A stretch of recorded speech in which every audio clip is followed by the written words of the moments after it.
Olá! Concluímos o nosso encontro anterior com uma visão panorâmica do reino hebraico, com a divisão do reino, seu desenrolar na história e a sua decadência. No caso do reino do norte, Israel, durou até 722 a.C., onde foram levados cativos para a Assíria, uma nação que estava despontando no cenário mundial como uma grande potência. O reino do sul, Judá, durou um bom pouco a mais do que o reino do norte, mas em 586 a.C. também foram levados cativos, desta vez para a Babilônia, onde de lá retornam futuramente, e nós estudaremos o regresso deles e a continuidade de Deus, da história de toda a humanidade através deste povo. O reino do norte não voltou nunca mais, eles foram absorvidos pelos povos, pela mistura de outros povos subjugados, porque esta era a política da Assíria, misturar as nações para que ninguém mais ficasse com a própria identidade. Então eles desapareceram para sempre na história. Agora voltaremos ao ponto da divisão do reino para contextualizar os profetas, já que eles atuaram dentro do período dos reis. Até Crônicas nós vimos que a Bíblia está em ordem cronológica. No entanto, a parte dos profetas estão distribuídos na Bíblia por ordem de profetas maiores e profetas menores, mas não em ordem cronológica. E nós estaremos então entendendo a profecia de cada um deles, o contexto e a sequência onde as coisas aconteceram. Primeiramente, nós estudaremos sobre o reino do norte. Vamos contextualizar cada profeta dentro do seu período e entender as suas profecias, mas principalmente, o objetivo desta série é que nós entendamos o coração de Deus, a intenção de Deus com este povo, porque a intenção de Deus continua sendo a mesma. Uma das primeiras coisas que o homem perdeu lá no Jardim do Éden, logo depois que virou as costas para Deus, dando ouvidos à voz de Satanás, foi a capacidade de compreender a Deus. Eles gozavam de uma intimidade com Deus, eles usufruíam da presença de Deus, mas quando pecaram, já não entenderam mais. O homem se escondeu. Eva, quando tentada por Satanás, ele vem e planta uma semente maligna na sua mente, quando ele diz: é verdade que vocês não podem comer de nenhum fruto daqui? E Eva diz: não, nós podemos comer de todos, não podemos comer do fruto da árvore que está no meio do jardim, porque Deus disse que nós vamos morrer. E Satanás falou: não, vão morrer nada, mas Deus sabe que no dia em que vocês comerem, os olhos de vocês se abrirão e vocês serão como deuses, conhecedores do bem e do mal. Satanás apresentou a situação como se Deus estivesse escondendo o melhor, como se Deus não fosse tão bom assim. Satanás colocou a dúvida no coração de Eva e ela passou a raciocinar sobre essa premissa falsa, de que Deus estaria escondendo algo, de que a intenção de Deus não era tão boa assim, que tinha algo melhor que Deus não tinha mostrado para eles. Então, desde a queda, essa história continua ainda nos nossos dias. Essa semente maligna cresceu, se desenvolveu, floresceu, e hoje nós percebemos uma grande dificuldade das pessoas compreenderem a Deus. E aqui eu nem quero mencionar as pessoas ainda que não são salvas, mas mesmo aquelas que são salvas, que desejam agradar o Senhor, muitas vezes não conhecem o seu coração. Nós temos visto isso. O povo da aliança, o povo de Israel era um povo que tinha aliança com Deus. Deus havia escolhido a eles para serem luz para todos os povos, para que revelassem o amor e a misericórdia de Deus a todas aquelas nações. Mas nós vamos perceber no decorrer da sua história como eles não discerniram o coração de Deus, como não entenderam as motivações do Senhor. E assim esta série se propõe a nós compreendermos o âmago da questão do que Deus planeja para o homem, o seu plano eterno, que Ele tem desde o início e que vai se cumprir, de ter um reino com aqueles que escolhem voluntariamente amá-lo, servi-lo, conhecê-lo e estar com Ele, porque fizeram um ato de escolha sobre isso. Nós, como igreja, temos que nos sair melhor do que o povo da antiga aliança. E Deus está levantando um povo forte nesses dias. Mas a Bíblia diz que o povo forte é o povo que conhece o seu Deus. Então nós analisaremos todo este contexto. Porque quando alguém estuda separadamente ou apenas analisa parte das Sagradas Escrituras, não consegue ter essa compreensão do todo. Então, estudando cada profecia, cada contexto histórico dos reis do período em que viveram, nós vamos compreender Deus caminhando na história. O seu coração, a sua intenção continuam a mesma para com o homem. Nós somos obra-prima da criação de Deus. E a misericórdia do Senhor está sempre indo de encontro ao homem, para que ele chegue neste plano final, neste plano perfeito. Você está vendo aí o Reino Unido, com os seus 4 primeiros reis, que foram Saul, Davi, Salomão e Roboão. Nos dias de Roboão, 931 a.C., o reino foi dividido. Foi um juízo de Deus por causa dos pecados de Salomão. E então, o reino que era chamado de Israel passa a ser dividido em 2. Você vê na linha de cima Jeroboão, que passou a ser o rei do reino do norte, chamado Israel. Eles caminharam um longo tempo, mas em 722 a.C., por causa dos seus pecados, foram levados para a Síria, deportados para a Síria, e de lá nunca mais retornaram. Na linha de baixo você está vendo Roboão, que continuou como rei de Judá, ou Reino do Sul. O Reino do Sul continuou muito mais tempo do que o Reino do Norte, mas também por causa dos seus pecados, em 586 a.C., foram levados cativos para a Babilônia. Só que no caso de Judá, o cativeiro durou um período de tempo, nós estudaremos isso posteriormente, mas regressarão novamente a Jerusalém, e nós estudaremos também a continuidade de Deus na história deste povo e na história da humanidade. Nós vamos analisar então primeiramente a atuação dos profetas dentro do período dos reis do Reino do Norte. Tem aí Jeroboão numa cor diferenciada para você acompanhar, que voltaremos na história a partir daí.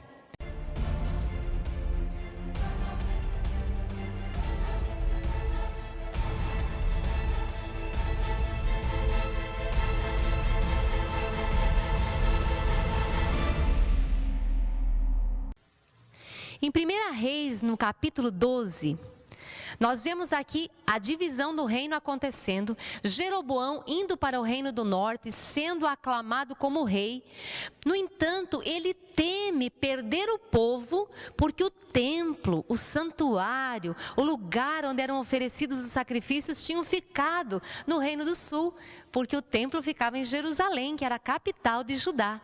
E por causa desse temor de perder o povo, ao invés de temer mais a Deus do que aos homens, nós já estudamos sobre isso, ele então comete um ato de grande idolatria, constrói 2 bezerros de ouro, coloca um no extremo norte, que é Dan, e outro no sul, pertinho da divisa, em Betel, e leva o povo a adorar a esses bezerros de ouro como sendo o próprio Deus. Ele mesmo constrói altares, constitui sacerdotes que não eram dos levitas, e no momento em que ele está para oferecer os sacrifícios neste altar, a misericórdia de Deus vem ao encontro dele. Deus envia um profeta para chamar a sua atenção, para fazê-lo pensar no que ele está fazendo, para fazê-lo retroceder deste caminho, e esse profeta vem para clamar contra o altar. Capítulo 13, versículos 1 e seguintes. Por ordem do Senhor, um homem de Deus foi de Judá a Betel, quando Jeroboão estava em pé junto ao altar para queimar incenso.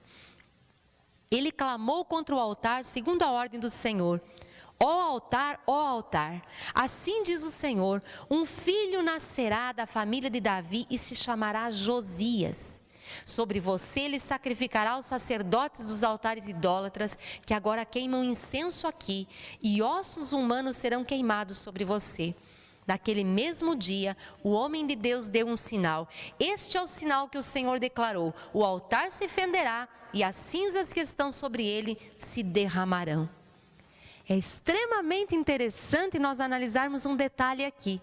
Isso só acontece em 2 ocasiões na Bíblia. Quando Deus fala de algo que vai acontecer e anuncia os detalhes a ponto de dizer o nome do rei que nasceria e que exerceria esse juízo sobre esse altar. Diz: olha, nascerá da família de Davi um que se chamará Josias.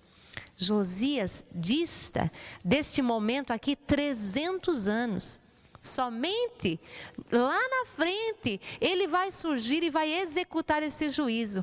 Uma outra ocasião onde a Bíblia dá detalhes e Deus fala, anunciando o nome de alguém que ele vai usar, é Ciro. E desta vez é até um governante de uma nação pagã, Ciro, o imperador da Pérsia. Então Deus vai dar detalhes. É muito interessante ver a fidelidade de Deus ao anunciar as coisas que haveriam de acontecer. O livro de Isaías diz que onde nós podemos ver um Deus tão grande, um Deus tão maravilhoso.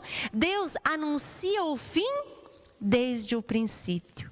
A palavra de Deus, a Bíblia, as profecias, os profetas, quando estudamos, isso desenvolve a nossa fé, nos faz ver a fidelidade de Deus. Nenhuma palavra do Senhor pode cair por terra. Todas aquelas que Deus falou se cumpriram e aquelas que ainda estão por se cumprir, certamente se cumprirão. Deus é fiel. A fidelidade do Senhor excede tudo o que nós podemos pensar ou imaginar.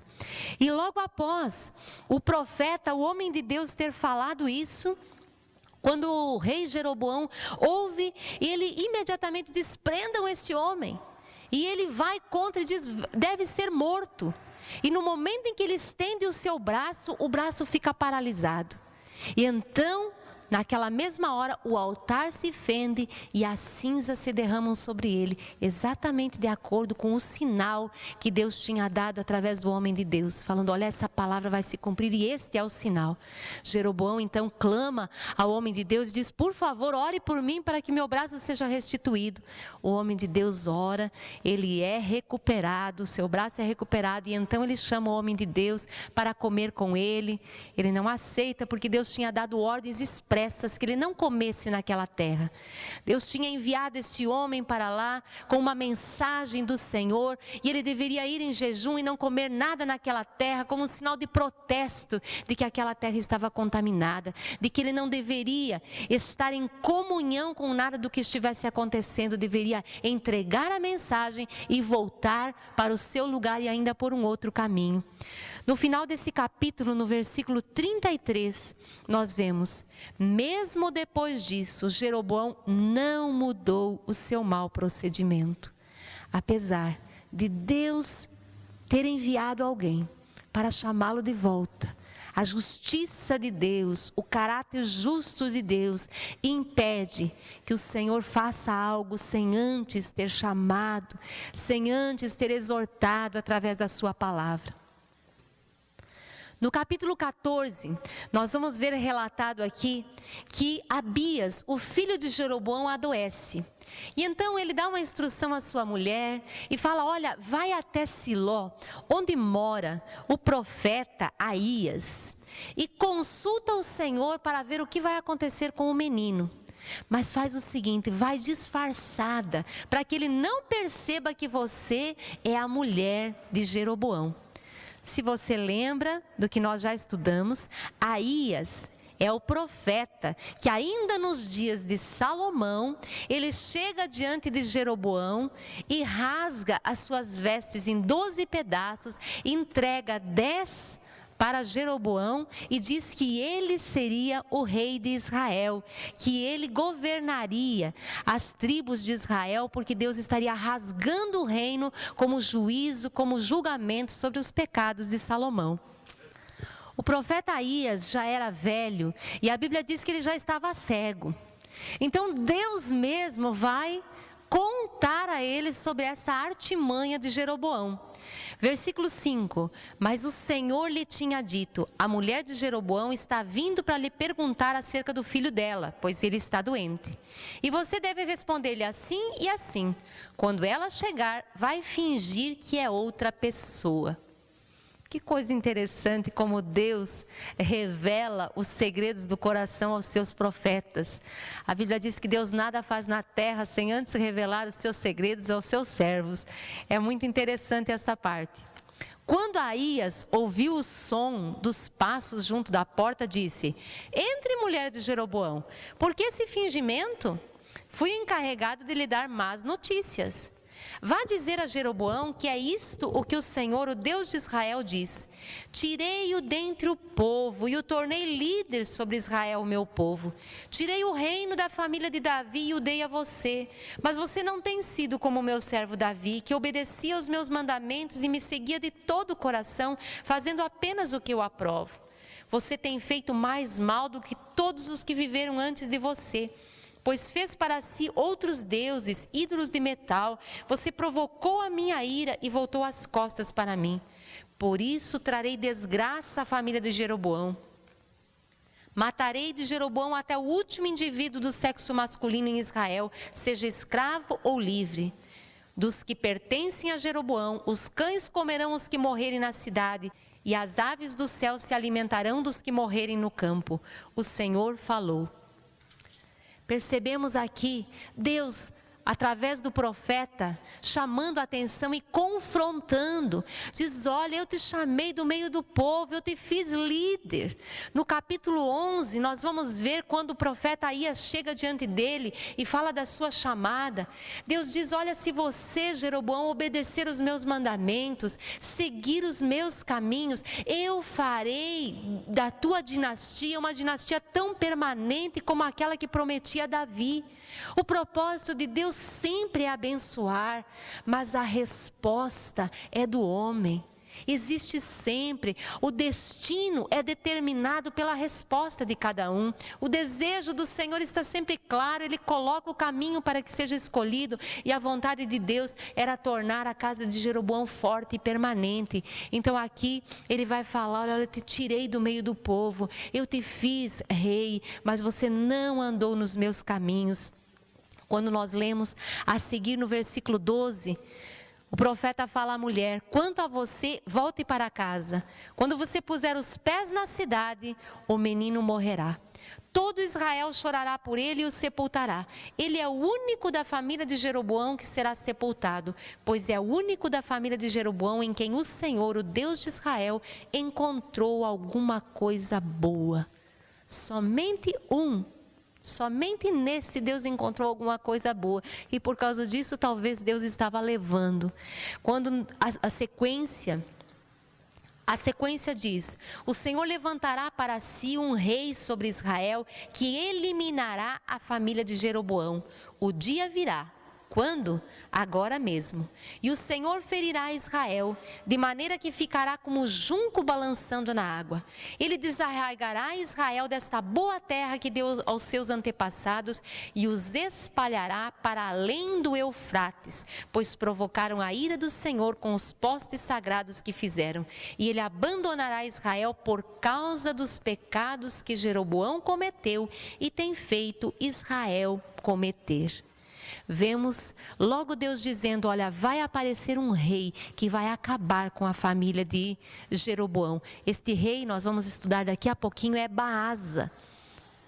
E logo depois Deus faz menção aqui que eles seriam desarraigados da terra. Deus faz menção do cativeiro, do exílio. Diz, vocês serão tirados dessa terra e serão espalhados para além do Eufrates. O Eufrates é um rio e a Assíria fica além do Eufrates. Então Deus fazendo menção aqui.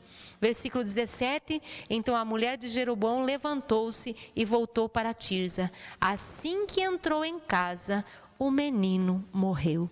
O juízo de Deus, então, sobre o menino foi imediato. No versículo 20, nós vamos ler que ele reinou durante 22 anos, sempre permanecendo com o seu coração endurecido. E aqui diz então que descansou com os seus antepassados e o seu filho Nadab foi o seu sucessor. No capítulo 15, versículo 26, nós lemos que Nadab fez o que o Senhor reprova, andando nos caminhos do seu pai e no pecado que ele tinha levado Israel a cometer. Logo depois, nós vamos ver aqui a história, mais uma vez, de um dos seus oficiais, comandante, que é Baasa, que vai conspirar agora contra Nadab. Versículo 27, Baasa, filho de Aías, da tribo de Issacar, conspirou contra ele e o matou na cidade filisteia de Gibeton. Então já aparece aqui, logo depois, o fim da dinastia de Jeroboão. O que Deus tinha dito, que o seu plano era fazer uma dinastia permanente, uma dinastia forte, conseguiram permanecer somente Jeroboão e o seu filho no governo, e depois logo foram julgados pelo Senhor, e Baasa então é de uma outra família, inicia uma nova dinastia.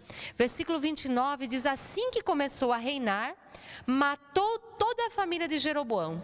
Dos pertencentes a Jeroboão não deixou ninguém vivo.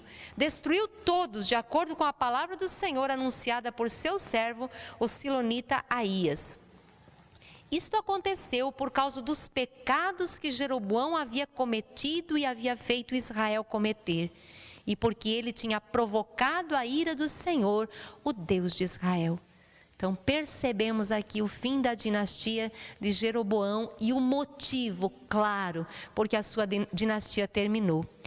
No versículo 34, vamos ver sobre Baasa agora. Baasa assume o poder, assume o governo, assassinando o rei que estava no poder. E diz, fez o que o Senhor reprova, andando nos caminhos de Jeroboão e nos pecados que ele tinha levado Israel a cometer. Baasa foi o instrumento de Deus para terminar com a família de Jeroboão, para exercer o julgamento. E isso é algo comum.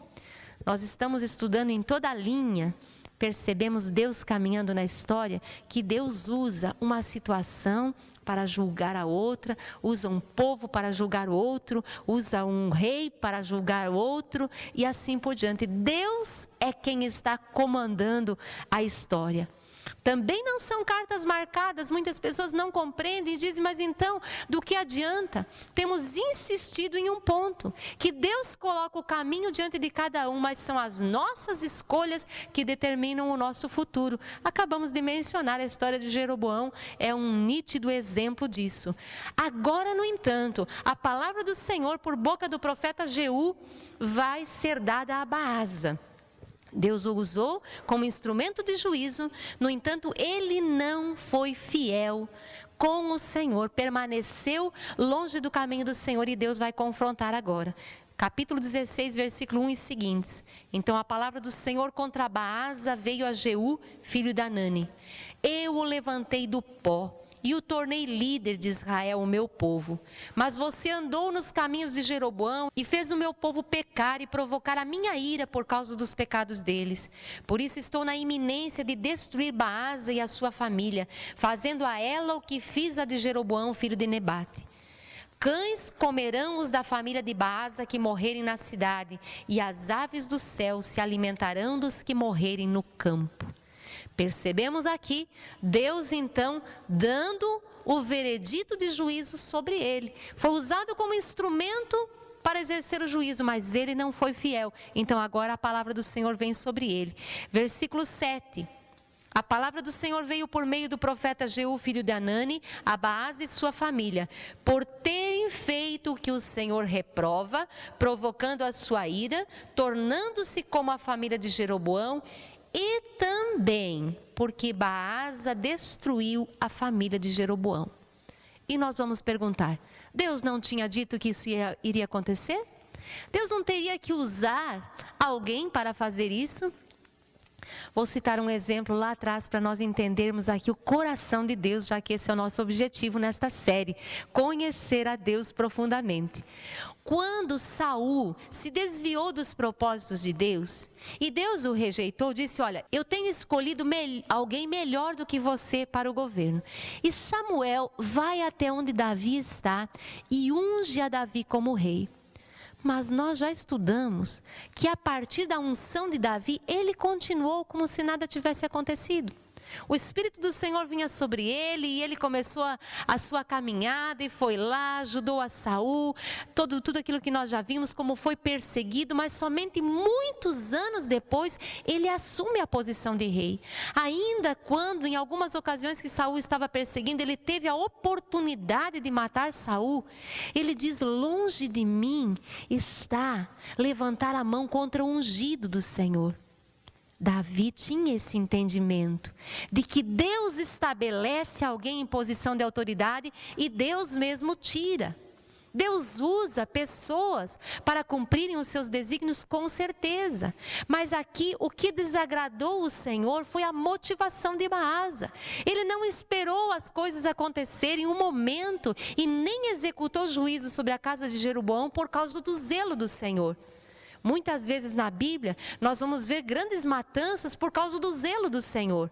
Uma dessas situações foi quando Moisés desce do Monte Sinai com as tábuas da lei e vê o povo adorando aquele bezerro de ouro e fazendo festa. E eles estavam fora de controle, diz a Bíblia. E então Moisés diz, quem é pelo Senhor, venha para cá.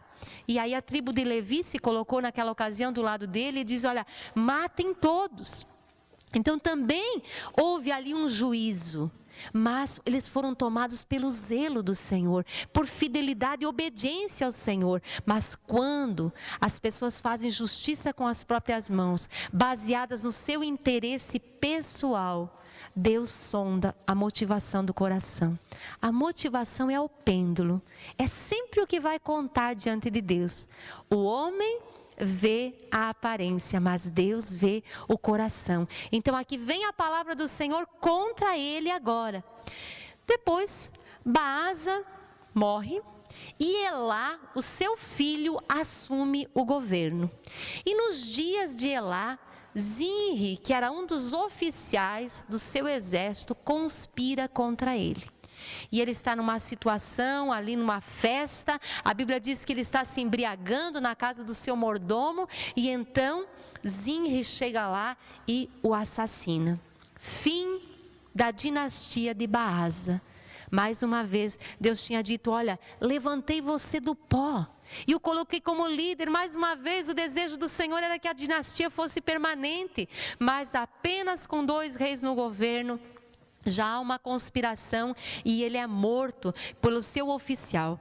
No versículo 11, diz que assim que começou a reinar, está falando de Zinri, esse que assassinou o rei Elá, logo que se assentou no trono, eliminou toda a família de Baasa. Não poupou uma só pessoa do sexo masculino, fosse parente ou amigo. Assim Zinri destruiu toda a família de Baasa, de acordo com a palavra do Senhor, que o profeta Jeú dissera contra Baasa. Por causa de todos os pecados que Baasa e seu filho Elá haviam cometido e levado Israel a cometer, pois com os seus ídolos inúteis provocaram a ira do Deus de Israel. É sempre salientado o motivo do juízo de Deus, o motivo da destruição, e sempre esse motivo tem sido o pecado. Zinri governou apenas por 7 dias, mas em uma semana ele exterminou toda a casa de Baasa. O exército do rei Elá, durante essa conspiração, estavam acampados numa cidade filisteia. Eles estavam lá tendo uma guerra. E quando eles tomaram conhecimento da conspiração e do assassinato do rei, imediatamente lá no campo de batalha, eles proclamam o comandante do exército, que é Onri, como rei de Israel. E eles vêm para a cidade, para Tirza, que é a capital, e cercam a cidade. Quando Zinri percebe que a conspiração e o motim que ele provocou foi frustrado e que agora todo o exército está contra ele, vamos ver o que acontece no versículo 18. Quando Zinri viu que a cidade tinha sido tomada, entrou na cidadela do palácio real e incendiou o palácio em torno de si e morreu. Tudo por causa dos pecados que ele havia cometido, fazendo o que o Senhor reprova e andando nos caminhos de Jeroboão e no pecado que ele tinha cometido e levado Israel a cometer. Olha, novamente, Deus já falando aqui do juízo. O que ele exerceu foi na mesma motivação de Baás e Deus também chama atenção sobre isso. A princípio, o povo se divide em duas facções, nem todos aceitam Onri como rei. Tinham outro lá que eles estavam querendo que exercesse o poder. Mas depois de vários anos de guerra civil, Onri então fortalece a sua posição de rei sobre todo Israel. Onri fundou a maior e a mais notável dinastia do Reino do Norte, com 4 gerações no poder. Mas nenhum desses reis foi fiel a Deus, todos transgrediram os seus mandamentos. Onri também foi o rei que comprou a colina de Samaria e que veio a construir uma bela cidade sobre ela e torná-la a capital do Reino do Norte. O nome Samaria provém do antigo dono, que se chamava Semer, daí o nome Samaria.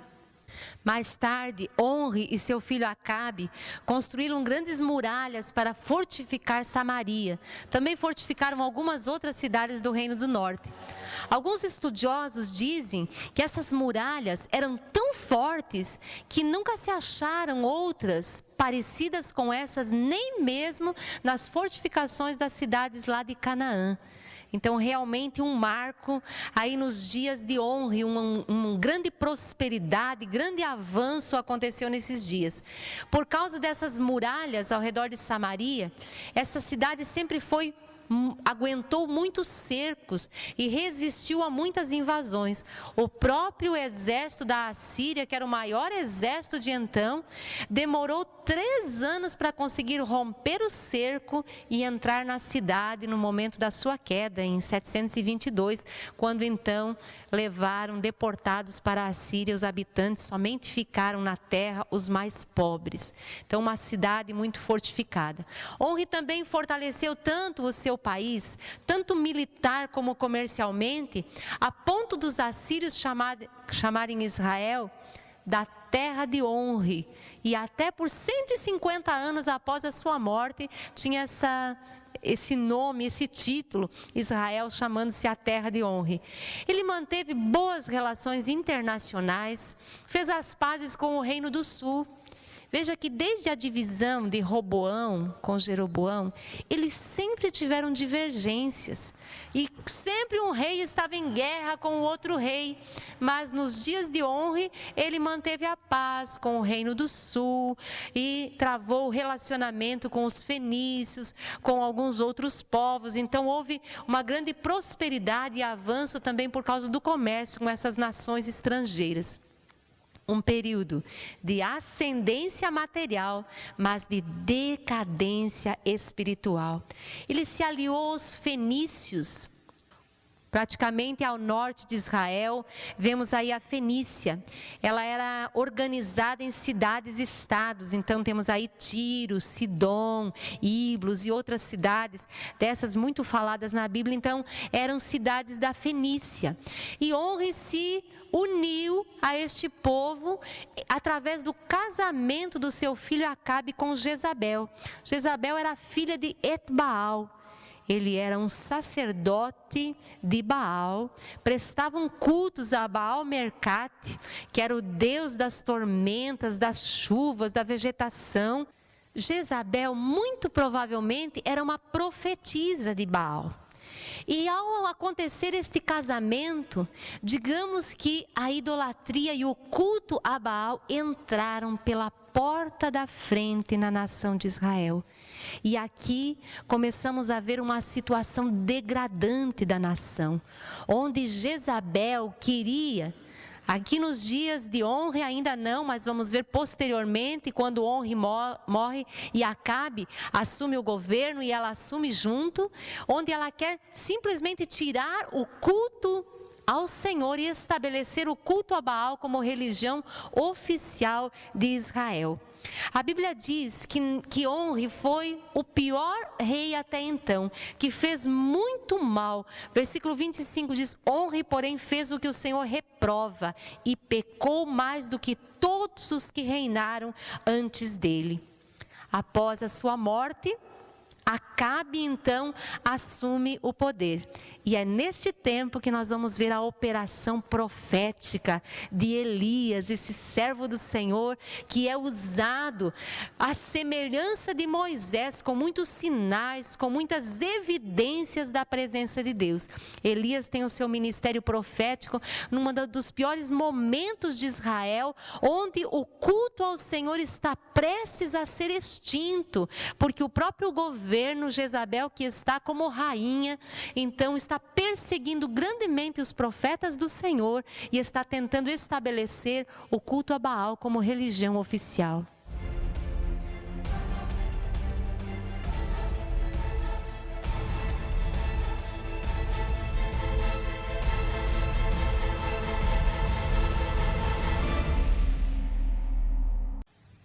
A data do seu ministério é entre 874 a 850 a.C.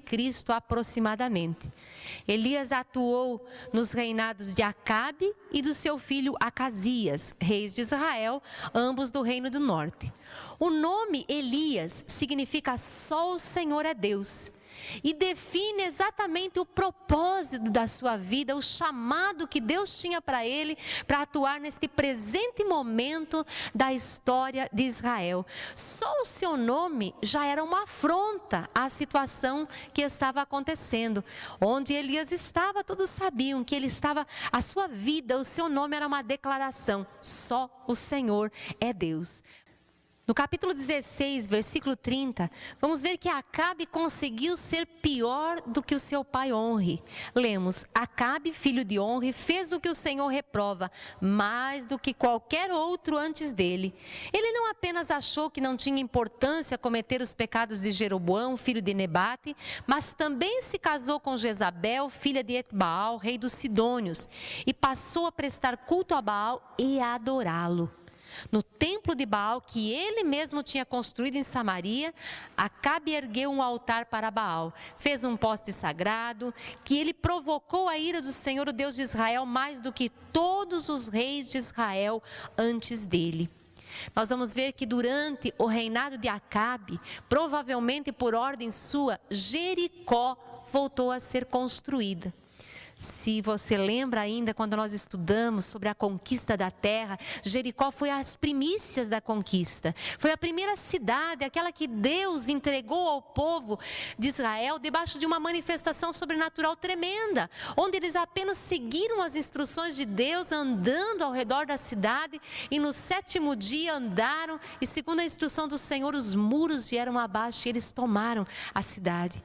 E Deus deu um decreto por boca de Josué e disse, lá em Josué capítulo 6, versículo 26, maldito seja diante do Senhor o homem que reconstruir a cidade de Jericó. Ao preço do seu filho mais velho lançará os alicerces da cidade, e ao preço de seu filho mais novo porá as suas portas. Então tinha algo aqui, uma maldição, que essa cidade nunca mais deveria ser reconstruída. No entanto, nos dias de Acabe, nós lemos no versículo 34, durante o seu reinado de Acabe, Hiel de Betel reconstruiu Jericó.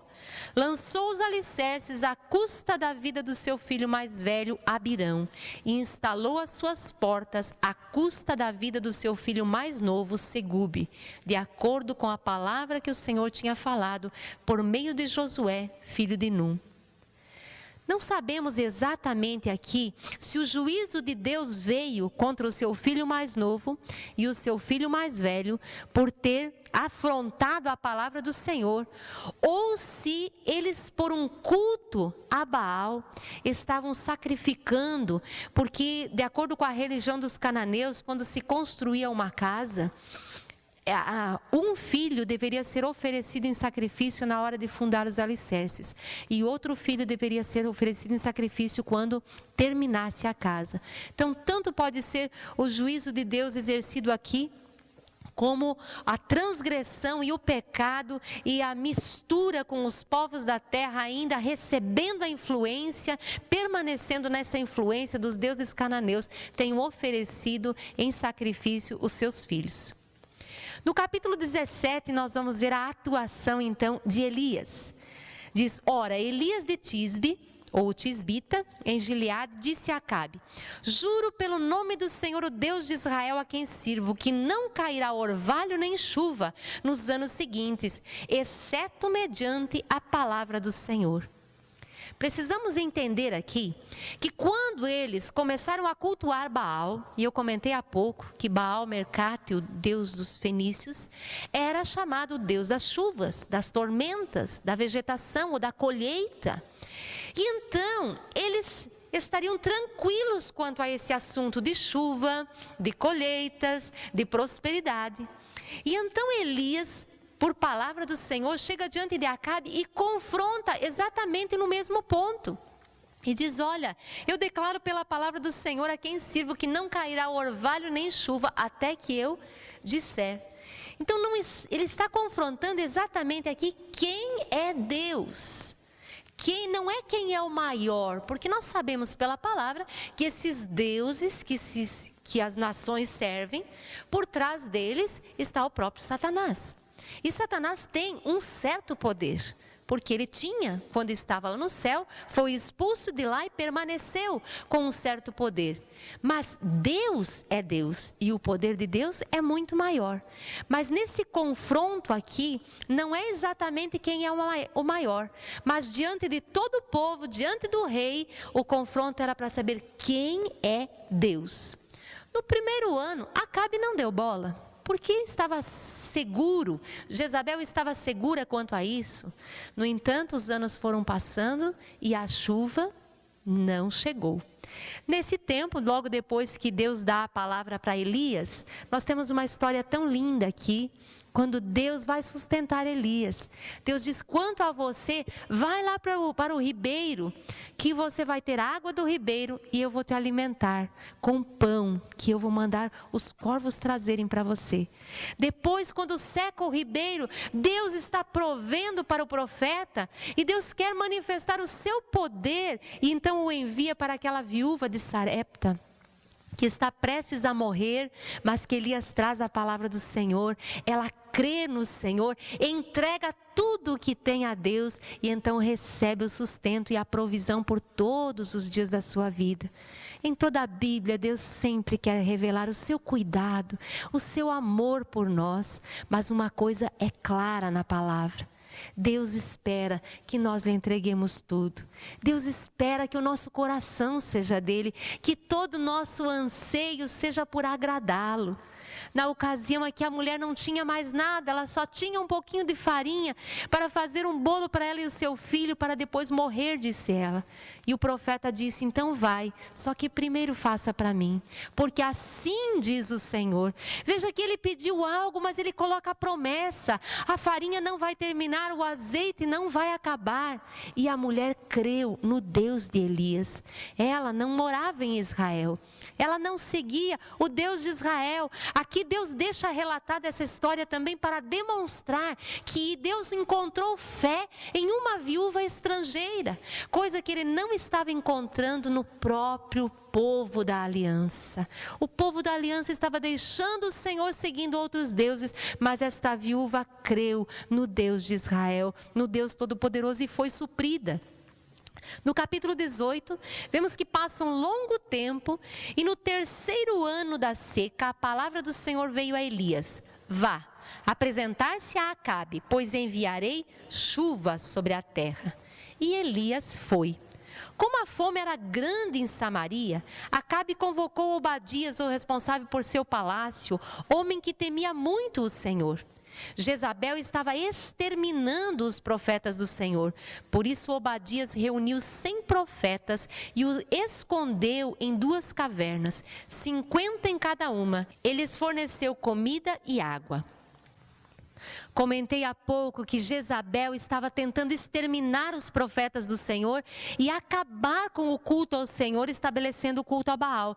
Vemos aqui, então, que Obadias, esse homem do governo, que era um homem de confiança de Acabe, ele temia o Senhor e ele escondeu, preservou e alimentava alguns dos profetas do Senhor. Elias então manda um recado e diz: olha, vai avisar Acabe. Obadias se encontra com Elias e ele então diz para ele: vai avisar ao rei de que eu quero me encontrar com ele. E no capítulo 18, no versículo 17, nós vamos ver que Acabe vai ao encontro de Elias. Quando viu Elias, disse-lhe: é você mesmo, perturbador de Israel? Não tenho perturbado Israel, Elias respondeu, mas você e a família do seu pai têm. Vocês abandonaram os mandamentos do Senhor e seguiram aos Baalins. Agora convoque todo o povo de Israel para encontrar-se comigo no Monte Carmelo e traga os 450 profetas de Baal e os 400 profetas de Aserá, que comem à mesa de Jezabel. Veja aqui. Jezabel estava sustentando com os recursos do próprio governo todos os profetas que serviam a Baal e que serviam a Astarote, ou a Será, um outro nome, o Deus que eles estavam servindo. Acabe então faz toda essa convocação, reúne o povo no Monte Carmelo e Elias vai confrontar agora a todos. Versículo 21. Elias dirigiu-se ao povo e disse: até quando vocês vão oscilar para um lado e para o outro? Se o Senhor é Deus, sigam-no, mas se Baal é Deus, sigam-no. Comentei também que o confronto aqui era para saber quem é Deus, a quem eles devem a adoração, a quem eles devem buscar. O povo, porém, nada respondeu. Disse então Elias: eu sou o único que restou dos profetas do Senhor, mas Baal tem 450 profetas. Tragam 2 novilhos, escolham eles um, cortem-no em pedaços e o ponham sobre a lenha, mas não acendam fogo. Eu prepararei o outro novilho e o colocarei sobre a lenha, e também não acenderei fogo nela. Então vocês invocarão o nome do seu Deus, e eu invocarei o nome do Senhor. O Deus que responder por meio do fogo, este é Deus. Então o povo disse: o que você disse é bom. O povo aceitou a proposta de Elias. Veja, se Baal era o Deus da colheita, da chuva, das tormentas, a chuva não tinha vindo. A seca já estava deixando Israel numa situação terrível. Aqui atrás nós não lemos, mas nesse mesmo capítulo diz que Acabe e Obadias saíram para ver se achavam algum pasto para os animais, porque eles já estavam morrendo. O próprio rei estava procurando alguma fonte de água, a situação estava terrível. E Baal não tinha respondido com chuva. Ele que era adorado como o Deus da colheita, não tinha respondido. Então, Elias chega adiante e fala: agora vamos ver quem responde com fogo, porque nós queremos ver quem é Deus. Versículo 26. Então pegaram o novilho que lhes foi dado e o prepararam. E clamaram pelo nome de Baal desde a manhã até o meio-dia. Ó Baal, responde-nos, gritavam. E dançavam em volta do altar que haviam feito. Mas não houve nenhuma resposta, ninguém respondeu. Ao meio-dia, Elias começou a zombar deles. Gritem mais alto, dizia, já que ele é um Deus. Quem sabe está meditando, ou ocupado, ou viajando. Talvez esteja dormindo e precise ser despertado. Então passaram a gritar ainda mais alto e ferir-se com espadas e lanças de acordo com o costume deles até sangrarem. Passou o meio-dia e eles continuaram profetizando em transe até a hora do sacrifício da tarde. Mas não houve resposta alguma, ninguém respondeu, ninguém deu atenção. Então Elias disse a todo o povo: aproximem-se de mim. O povo aproximou-se e Elias reparou o altar do Senhor que estava em ruínas. Depois apanhou 12 pedras, uma para cada tribo dos descendentes de Jacó, a quem a palavra do Senhor tinha sido dirigida, dizendo-lhe: seu nome será Israel. Preste atenção aqui que Elias começa reparando o altar do Senhor. O altar do Senhor estava totalmente esquecido, destruído, porque os profetas estavam correndo risco de vida e aqueles que ainda estavam por lá estavam escondidos. Então ele repara o altar do Senhor e também pega 12 pedras, dizendo: olha, o propósito, quando Deus chamou vocês, era para ser uma só nação. Quando Deus chamou vocês de Israel. Versículo 32, com as pedras construiu um altar em honra ao nome do Senhor e cavou ao redor do altar uma valeta, na qual poderiam ser semeadas 2 medidas de sementes. Depois arrumou a lenha, cortou o novilho em pedaços e o pôs sobre a lenha. Então lhes disse: encham de água 4 jarras grandes e derramem-nas sobre o holocausto e sobre a lenha. Façam-no novamente, disse, e eles o fizeram de novo. Façam-no pela 3ª vez, ordenou, e eles o fizeram pela 3ª vez. A água escorria do altar, chegando a encher a valeta. À hora do sacrifício, o profeta Elias colocou-se à frente do altar e orou: ó Senhor Deus de Abraão, de Isaque e de Israel, que hoje fique conhecido que tu és Deus em Israel e que eu sou o teu servo e que fiz todas essas coisas por ordem tua. Responde-me, ó Senhor, responde-me para que este povo saiba que tu, ó Senhor, és Deus e que fazes o coração deles voltar para ti. Olha a oração de Elias. Ele invoca a aliança. Ele diz: Deus, para que eles saibam que tu és Deus. Atende a oração e que tu fazes o coração deles voltar para ti. Sempre, quando Deus enviava os seus profetas, era para trazer o povo de volta a Ele. O versículo seguinte diz: então o fogo do Senhor caiu imediatamente e queimou completamente o holocausto, a lenha, as pedras e o chão, e também secou totalmente a água na valeta.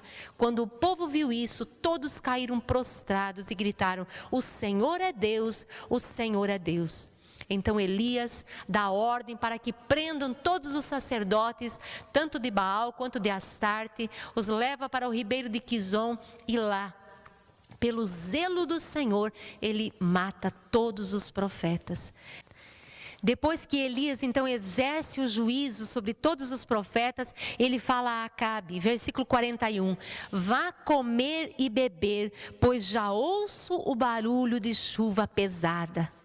O confronto era para saber quem é Deus. O Baal, que era o Deus da colheita e da chuva, não tinha mandado chuva, mas agora Deus tinha respondido com fogo e diz: agora Deus vai enviar a chuva que vocês precisam. Acabe então se foi e Elias foi para a presença do Senhor interceder.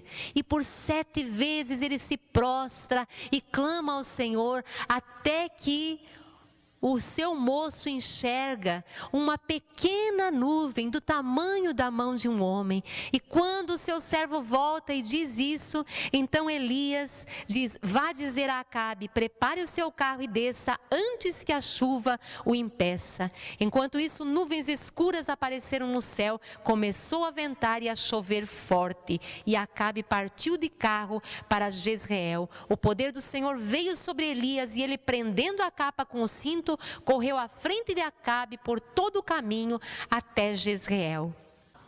Eu penso que a expectativa de Elias depois disso era que acontecesse uma grande conversão em Israel, que o próprio rei Acabe reconhecesse o Deus verdadeiro, que Jezabel fosse destronada juntamente com os profetas que serviam a Baal e que todo o povo se voltasse de todo o coração para o Senhor. Mas não foi isso que aconteceu.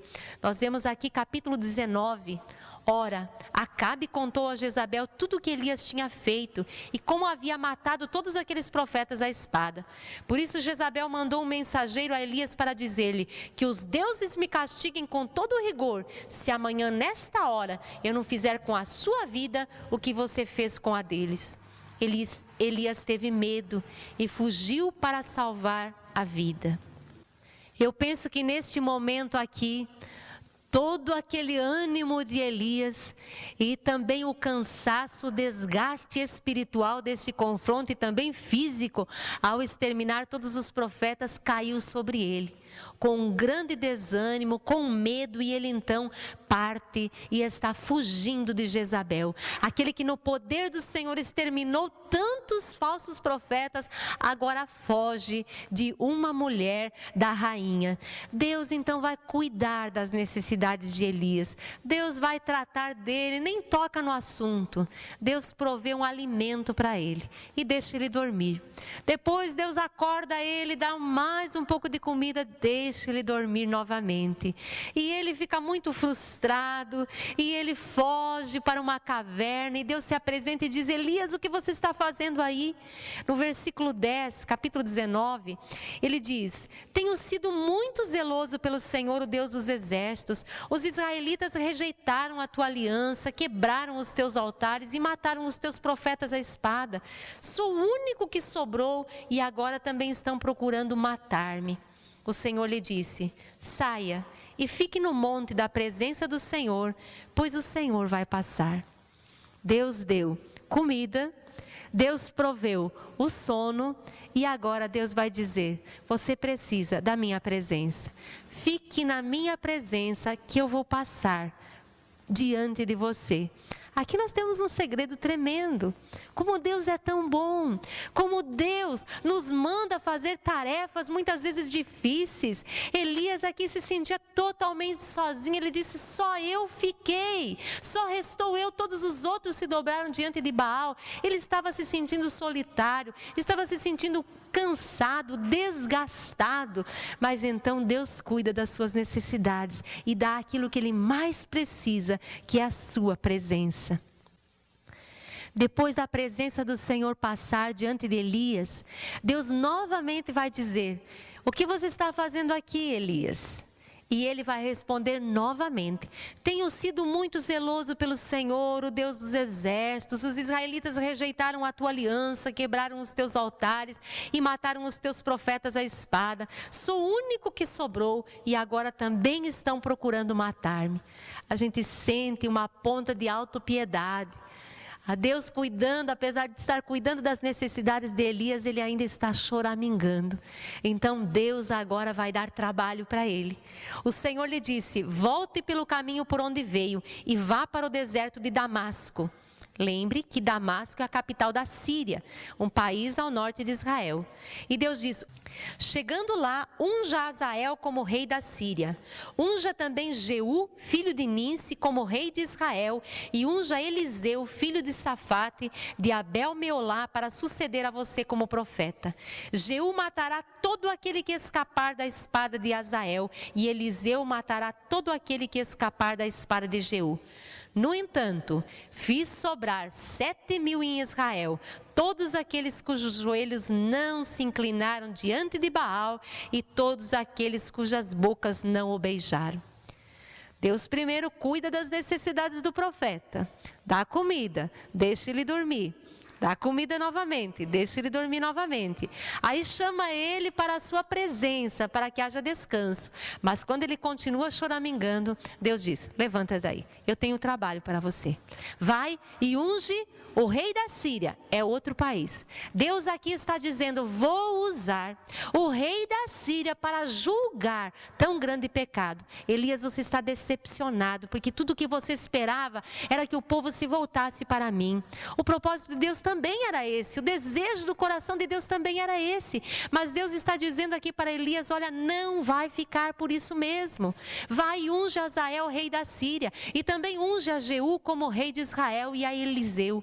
O que escapar da espada de um vai ser pego pela espada do outro, e o que escapar desse vai se ver com o outro. Deus então está dando uma tarefa específica para ele, e no fim termina: Elias, você não está sozinho. Isso é engano do seu coração. Você pensa que está sozinho, mas eu reservei para mim. Deus sempre reserva um remanescente. Diz, eu reservei para mim 7.000 joelhos que não se dobraram diante de Baal e nem o beijaram. Então Elias levanta-se daí imediatamente, versículo 19. Então Elias saiu de lá e encontrou Eliseu, filho de Safate. Ele estava andando com 12 parelhas de bois, estava conduzindo a 12ª parelha. Elias o alcançou e lançou sua capa sobre ele. Eliseu deixou os bois e correu atrás de Elias. Deixa-me dar um beijo de despedida em meu pai e minha mãe, disse, e então irei contigo. Vá e volte, respondeu Elias. Lembre-se do que lhe fiz. Então Eliseu voltou, pegou a sua parelha de bois, arrumou tudo, sacrificou os bois, ofereceu em sacrifício ao Senhor, queimou as pontes com o seu passado e passou então a seguir a Elias no seu ministério profético. Eliseu passou a ser o moço do profeta, aquele que estava acompanhando, buscando o Senhor, aprendendo a servir o Senhor com Elias. Neste tempo, Ben-Hadad é o rei da Síria. Espero que você não confunda aqui, que algumas vezes nós temos falado da Assíria, que é além do Eufrates, que é o império, a potência que estava surgindo e que no final do Reino do Norte vai levá-los exilados, espalhá-los por todas as nações conquistadas por eles. E aqui nós estamos falando da Síria, o país que fica ao norte de Israel e que estava em constante batalha, em constante guerra com Israel, sempre querendo derrotá-los. Então o rei Hadad se prepara para atacar Samaria e manda um recado para Acabe. E diz, olha, o melhor que você tem, mande para cá. Teu ouro, a tua prata, tudo que você tem de melhor. E Acabe até aceitou a proposta, mas então veio uma outra proposta dizendo, olha, além de tudo que você tem de melhor, também nós queremos o teu povo. E então eles não aceitaram a proposta. E neste momento, Deus envia então um profeta a Acabe. Apesar da resposta que Acabe deu, de não se voltar ao Senhor, mas continuar respaldando Jezabel, com todas as suas maldades, com a perseguição a Elias, a misericórdia do Senhor vai de encontro a Acabe. E no versículo 13 nós lemos, nessa ocasião um profeta foi até Acabe, rei de Israel, e anunciou, assim diz o Senhor, vê esse exército enorme? Hoje eu o entregarei nas suas mãos, e então você saberá que eu sou o Senhor. Novamente, Deus vai querer mostrar para Acabe que Ele é Deus. Será que Deus precisa de tudo isso? O anseio do meu coração é que você perceba o quanto Deus vem ao nosso encontro. Às vezes nós analisamos os juízos de Deus e achamos severos, porque aquela velha semente maligna plantada por Satanás na mente de Eva cresceu, floresceu e está presente nos nossos dias. Mas quando nós percebemos Deus caminhando na história de um rei, na história de uma nação, na história da humanidade, nós vemos como a misericórdia do Senhor é tremenda. Como novamente Deus se dá, digamos assim, ao trabalho de novamente demonstrar a Acabe que Ele é Deus. E então, naquela ocasião, Ben-Hadad e o seu exército sofrem uma grande derrota e Israel passa a ser vitorioso. O profeta, no versículo 22, o profeta foi ao rei de Israel e disse, fortalece a sua posição e veja o que deve ser feito, pois na próxima primavera o rei da Síria o atacará novamente. Ben-Hadad convocou os arameus e marchou até Afeque para lutar contra Israel. Os israelitas foram convocados e, tendo recebido provisões, saíram para enfrentar os arameus. Os arameus aqui são os sírios. Os israelitas acamparam no lado oposto, como 2 pequenos rebanhos de cabras, enquanto os arameus cobriam todo o campo. O homem de Deus foi ao rei de Israel e lhe disse, assim diz o Senhor, como os arameus pensam que o Senhor é um Deus das montanhas e não um Deus dos vales, eu entregarei este exército enorme nas suas mãos e vocês saberão que eu sou o Senhor.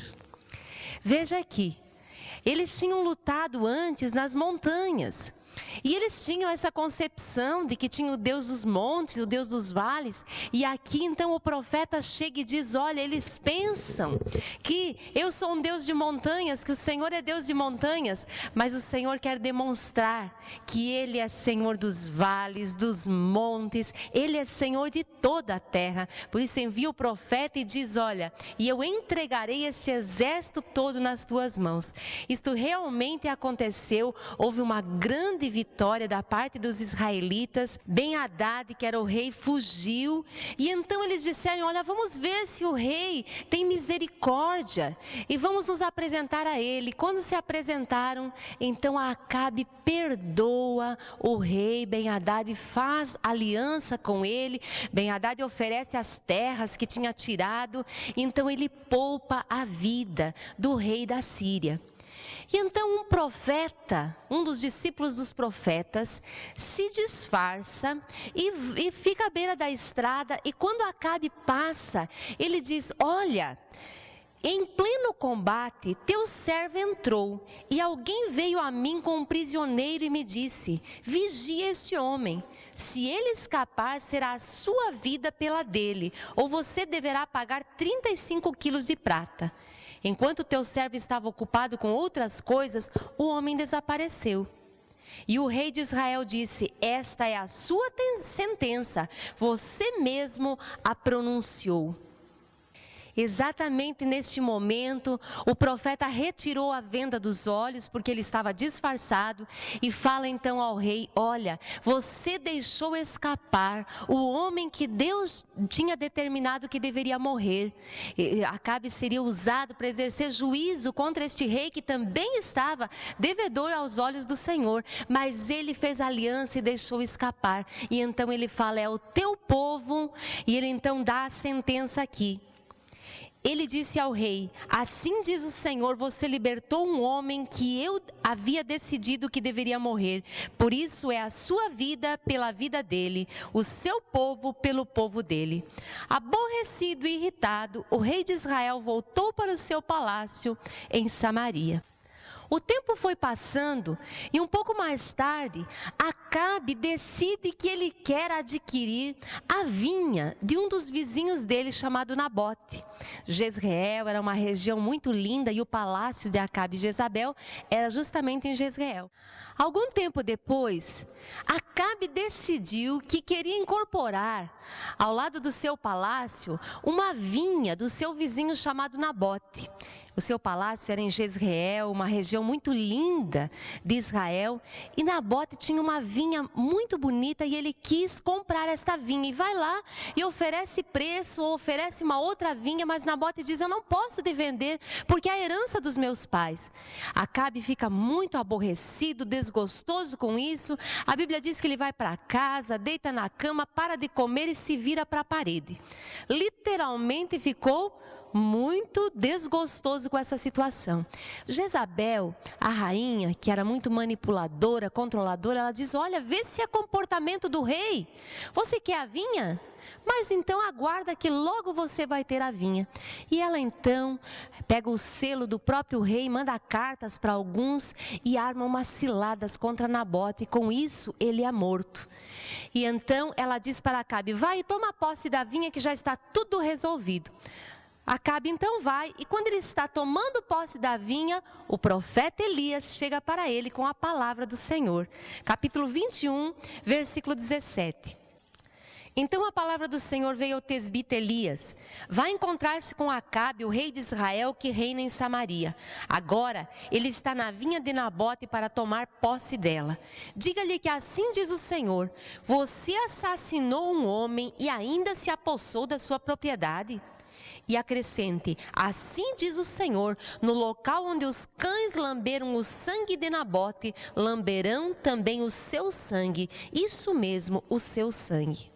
Aqui então, através do profeta, Deus vai dar o veredito a Acabe. Veja que Jezabel armou toda toda a cilada, conspirou contra Nabote, fez com que algumas falsas testemunhas falassem contra ele, e ele então foi apedrejado até a morte. Mas aqui, Deus fala através de Elias que você assassinou um homem e ainda roubou a sua vinha. A responsabilidade aqui totalmente é do rei. Versículo 20, Acabe disse a Elias: então você me encontrou, meu inimigo. Veja que muitas vezes, quando Elias ia se encontrar com Acabe, ele se dirigia ao profeta nesses termos: ou meu inimigo, ou aquele que faz confusão em Israel. Mas na verdade, Acabe nunca reconheceu que a confusão e que aquilo que estava acontecendo na nação era resultado dos seus próprios pecados e era responsabilidade dele. O versículo continua dizendo: eu o encontrei, ele respondeu. Por que você se vendeu para fazer o que o Senhor reprova? E ele diz: vou trazer desgraça sobre você, devorarei os seus descendentes e eliminarei da sua família todos os do sexo masculino em Israel, sejam escravos ou livres. Farei à sua família o que fiz a de Jeroboão, filho de Nebate, e a de Baasa, filho de Aías, pois você provocou a minha ira e fez Israel pecar. E acerca de Jezabel o Senhor diz: os cães devorarão Jezabel junto ao muro de Jezreel. Aqui lembre desse fato que posteriormente nós vamos ver a palavra do Senhor se cumprindo exatamente assim. E esta rainha, no momento da sua morte, realmente é devorada por cães que comem toda a sua carne. Então o veredito do Senhor aqui, tanto para Acabe quanto para Jezabel. Versículo 24, os cães comerão os que pertencem a Acabe e que morrerem na cidade, e as aves do céu se alimentarão dos que morrerem no campo. Versículo 25, nunca existiu ninguém como Acabe, que pressionado por sua mulher Jezabel, vendeu-se para fazer o que o Senhor reprova. Ele se comportou da maneira mais detestável possível, indo atrás de ídolos, como faziam os amorreus, que o Senhor tinha expulsado de diante de Israel. Vemos aqui essa situação lamentável de Acabe então ter feito pior do que as nações que o Senhor havia expulsado de diante deles e lhes entregue a terra. No versículo 27, quando Acabe ouviu estas palavras, rasgou as suas vestes, vestiu-se de pano de saco e jejuou. Passou a dormir sobre panos de saco e agia com mansidão. Então a palavra do Senhor veio ao tesbita Elias: você notou como Acabe se humilhou diante de mim? Visto que se humilhou, não trarei esta desgraça durante o seu reinado, mas durante o reinado de seu filho. Vemos aqui pela primeira vez Acabe sensibilizando o seu coração para ouvir a palavra do Senhor. E Deus, como temos dito, diante do arrependimento se derrete. E Deus aqui prolongou o juízo. Isso expressa que o juízo ele só acontece realmente por uma necessidade, para que Deus manifeste sua misericórdia. Aqui Deus retarda ao máximo o juízo, e ainda quando a pessoa alvo do juízo se arrepende de todo o coração, Deus levanta, Deus joga para frente, como nós lemos no Salmo de número 51, a um coração contrito e humilhado não desprezarás, ó Deus. Já vimos anteriormente que nos dias de honra ainda tinham cessado as guerras entre o reino do norte e o reino do sul. E neste momento Josafá vem para fazer uma visita ao rei Acabe e este diz: olha, Ramote Gileade pertence a nós, mas está na mão dos sírios. Você me ajuda, Josafá? Você se une a mim com o meu exército para tomar Ramote Gileade? E Josafá disse: olha, o meu povo é o teu povo, nós vamos sim. Mas você não tem aqui alguns profetas para consultar o Senhor?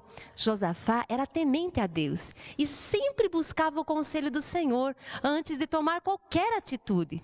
E então Acabe reuniu lá muitos profetas e todos começaram a profetizar dizendo: olha, você pode ir, o Senhor vai te dar vitória. E um falava mais bonito do que o outro, todos garantindo que ele teria sucesso na guerra. Mas de alguma maneira Josafá falou para Acabe: Não existe aqui mais nenhum profeta do Senhor a quem possamos consultar? O rei de Israel respondeu a Josafá: ainda há um homem por meio de quem podemos consultar o Senhor, mas eu o odeio, porque nunca profetiza coisas boas a meu respeito, mas sempre coisas ruins. É Micaías, filho de Imlá. O rei não deveria dizer isso, Josafá respondeu. Então o rei de Israel chamou um dos seus oficiais e disse: traga Micaías, filho de Imlá, imediatamente. Usando vestes reais, o rei de Israel e Josafá, rei de Judá, estavam sentados em seus tronos na eira, junto à porta de Samaria. E todos os profetas estavam profetizando em transe diante deles. E Zedequias, filho de Quenaá, tinha feito chifres de ferro e declarou: assim diz o Senhor, com estes chifres tu ferirás os arameus até que sejam destruídos. Todos os outros profetas estavam profetizando a mesma coisa, dizendo: ataca Ramote Gileade e serás vitorioso, pois o Senhor a entregará nas mãos do rei. O mensageiro que tinha ido chamar Micaías lhe disse: veja, todos os outros profetas estão predizendo que o rei terá sucesso. Sua palavra também deve ser favorável. Micaías, porém, disse: juro pelo nome do Senhor que direi o que o Senhor me mandar.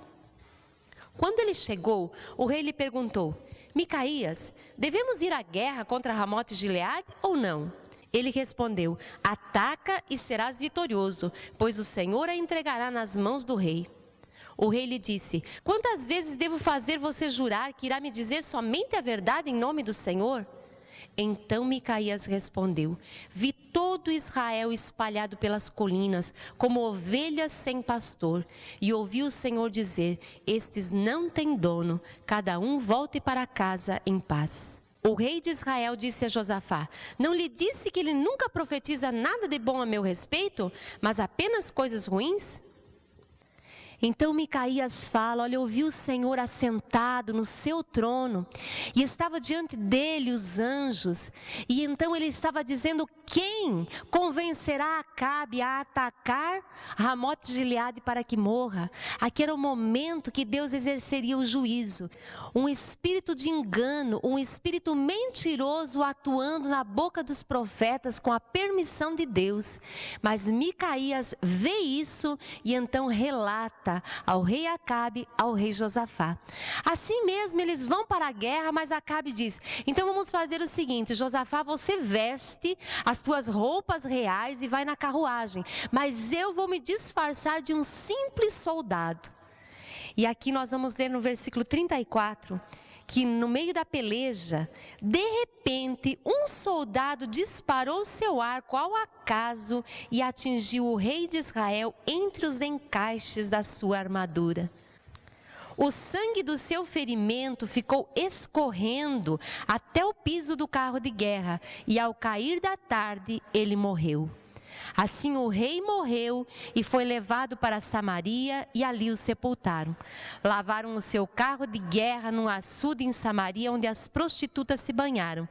E os cães lamberam o seu sangue, conforme a palavra do Senhor havia declarado.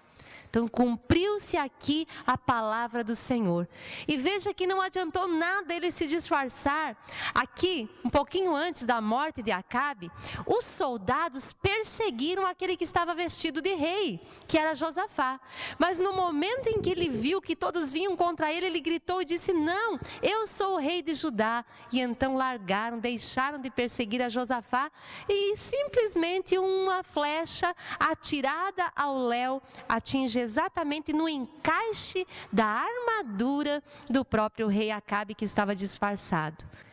Então Acasias, filho de Acabe, se tornou rei de Israel. No segundo livro de Reis, capítulo 1, vamos ver a história então de Acasias.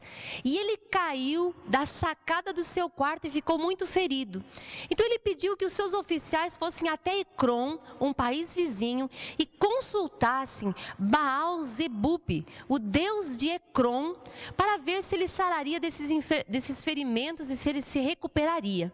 Mas um anjo do Senhor fala ao profeta Elias e diz: olha, o rei está mandando consultar esses deuses que não são deuses. Então Elias chega diante do rei e diz no versículo 16: ao chegar, disse ao rei: assim diz o Senhor, acaso não há Deus em Israel? Por que você mandou consultar Baal-zebub, deus de Ecrom? Por isso você não se levantará mais desta cama e certamente morrerá. E Acasias morreu conforme a palavra do Senhor anunciada por Elias. Então percebemos aqui ainda a atuação do profeta Elias, tanto nos dias de Acabe, como nos dias do seu filho Acasias, que morreu então também pelo julgamento do Senhor por não ter buscado o Deus verdadeiro. Então é nisso que o profeta vai confrontá-lo. Chegando no final do ministério deste profeta, que foi marcado por sinais, por maravilhas e por um apelo constante de declarar a esta nação que o Senhor é Deus, que é o único Senhor sobre todas as coisas, não apenas na nação, mas também quantas vezes demonstrando isso para a nação da Síria. Percebemos que chegando no final do seu ministério, ele com o seu moço, que era Eliseu, fala então a Eliseu: olha, o Senhor disse que eu devo ir a Betel, você fique por aqui. Mas Eliseu disse: não fico não, onde você for eu vou contigo. Então o profeta Elias disse: olha, Eliseu, agora o Senhor me pediu para ir a Jericó, você fique aqui. E ele disse: não fico não, onde você for eu vou contigo. Em cada lugar onde eles paravam, os discípulos dos profetas diziam a Eliseu: você sabe que o teu Senhor será tirado de ti hoje? E Eliseu dizia: eu sei, mas não toquem neste assunto. Eliseu não queria ouvir esta conversa. Então o profeta Elias disse: olha, Eliseu, Deus está me dizendo para ir até o Jordão, você fique aqui. E mais uma vez ele diz: não fico não, onde você for eu vou com você.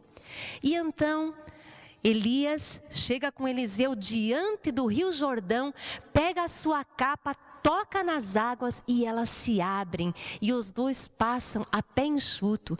Aqui o Senhor mais uma vez faz esse sinal poderoso que já aconteceu quando o povo foi conquistar a terra prometida e eles avançaram chegando até Gilgal. Foi através de uma demonstração poderosa do Senhor abrindo o Jordão, onde os sacerdotes pisaram com a planta dos seus pés dentro do rio e então as águas pararam de correr, e exatamente quando o povo terminou de passar, as águas voltaram a correr. Aqui mais uma vez Deus demonstra este mesmo sinal.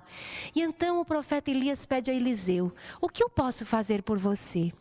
E Eliseu diz: dá-me a porção dobrada do teu espírito. Isso tem um significado semelhante ao da primogenitura. Tem algumas traduções que dizem: torna-me o herdeiro principal da tua unção profética. E então Elias diz: olha, dura coisa me pediste, mas se tu me vires quando eu for tomado de ti, então isso lhe será concedido. E a Bíblia diz aqui no versículo 11: de repente, enquanto caminhavam e conversavam, apareceu um carro de fogo e puxado por cavalos de fogo que os separou, e Elias foi levado aos céus num redemoinho. Quando viu isso, Eliseu gritou: meu pai, tu eras como os carros de guerra e os cavaleiros de Israel. E quando já não podia mais vê-lo, Eliseu pegou as próprias vestes e as rasgou no meio. Depois pegou o manto de Elias que tinha caído e voltou para a margem do Jordão. Então bateu nas águas do rio com o manto e perguntou: onde está agora o Senhor, o Deus de Elias? Tendo batido nas águas, elas se dividiram e ele atravessou. percebemos aqui que o pedido de Eliseu foi alcançado. Realmente ele se torna o sucessor de Elias, cujo ministério profético é tremendo, e percebemos sinais dobrados dos milagres que Elias fez. Eliseu vai fazer exatamente o dobro. Vemos aqui relatado este momento do arrebatamento de Elias, ele subindo ao céu neste redemoinho, em meio a carruagens de fogo, e aqui o Senhor confirmando o ministério de Eliseu e mais uma vez o Rio Jordão se abrindo. O texto diz que os discípulos dos profetas estavam olhando e viram o momento em que Eliseu agora, com o manto de Elias, toca as águas e mais uma vez o Rio Jordão se abre e ele passa. Deus aqui esbanjando do seu poder, dos seus milagres, apenas para confirmar o ministério diante dos outros profetas. No nosso próximo encontro, analisaremos a atuação do profeta Eliseu e o período dos reis que estiveram no governo durante a sua atuação. Até lá!